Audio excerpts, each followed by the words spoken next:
Every year on the campus of Plymouth State University, the spring brings students out to enjoy the weather as the prospect of summer break draws ever near. However, as spring brings people and animals alike from their winter of hibernation, it seems that it also calls on many students to crack out their orange bandanas and walk as dead amongst the living. Humans vs. Zombies, a glorified game of tag that is played on college campuses across the nation, comes to stalk on the grounds of PSU and is played by a small but dedicated group of students each year. Philip Donjou, a senior this year, is responsible for bringing the game to the campus and was able to comment for us on his involvement. Yeah. Where's Ethan? Oh, we're gonna die. Dan, you're over here. So, Human vs. Zombies can be played in a multitude of different ways. The generic version is that it just runs for usually a long stated period of time. You usually run for a semester wide, and people can just join whenever they want, and it just goes on, and there's no missions, there's no events. It just sort of, if you're a zombie, you need to get a tag every 48 hours, and if you're a human, just survive. Kill it. I don't want anyone confused. Kill it, dead. Kill it. I wanted it to be more LARP-based, which was one of the starting reasons I wanted to bring it to campus. So I added in a storyline. I added in additional rules, almost like playing a video game, that people could upgrade themselves as they play the game. And I added missions and events, which was something my friend at UMass Lowell also did, which was he helped me out with some of the beginning stuff. But we have very different mutations and upgrades and abilities that we added into the game. On that side, on the greens in front of Mary Lyon. It's a really great promotional thing for students on campus. It promotes people to be outside, to run around, to meet new people. It provides an alternative other than just going around and drinking, which was something I also noticed we lacked a lot of, and which the campus has been working on fixing a lot. The PAW events, Plymouth Alternative Weekends, and it gets people out and about. It connects people. I can't tell you how many times people have just become friends after connecting through running from zombies or running out to defend their friend or joining together to hunt down humans. It's a fun game. It brings people together, and people keep telling me it's like a phenomenon on campus. There's always going to be complaints. There's going to be naysayers. People think it's weird because it's different, but that comes with everything.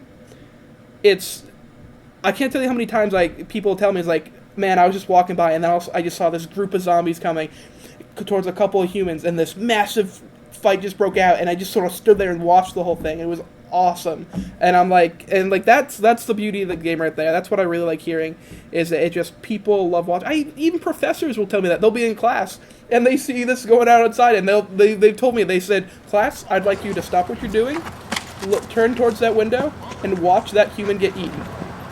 Go.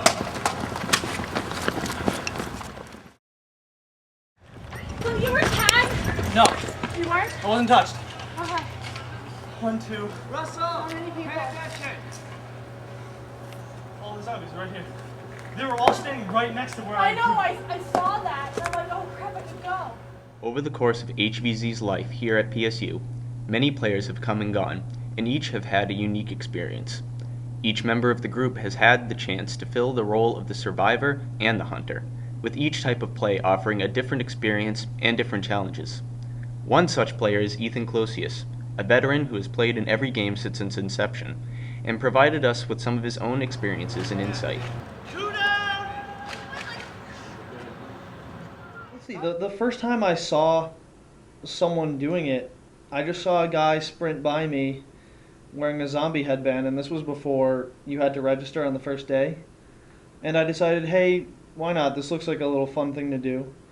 And this was even before they started implementing Nerf guns, so we just had little seed packets and we had to run around and hit people with them. And it just looked like fun, and I knew a couple of people doing it, so I decided to join.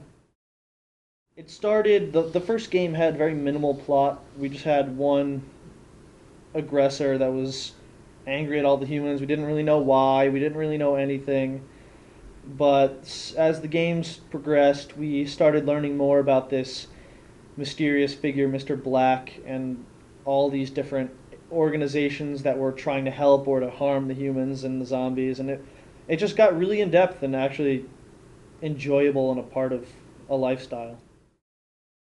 Well, one highlight is a little bit of a story. I was surrounded by 9 zombies by my lonesome, and I had the big turret Nerf gun called the Vulcan, and I took out every single one of them without being touched by myself. And I was pretty proud of that moment. A lot of them were really confused as to how that happened, because they had literally circled me for about 2 minutes before they decided to try to charge, and I just ripped them in half.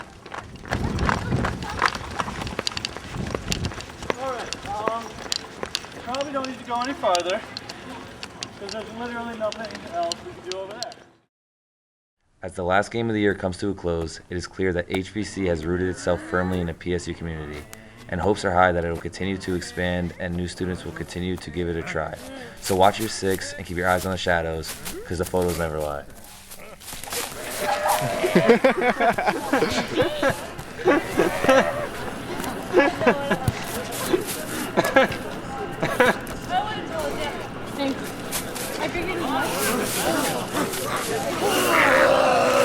Okay, Max,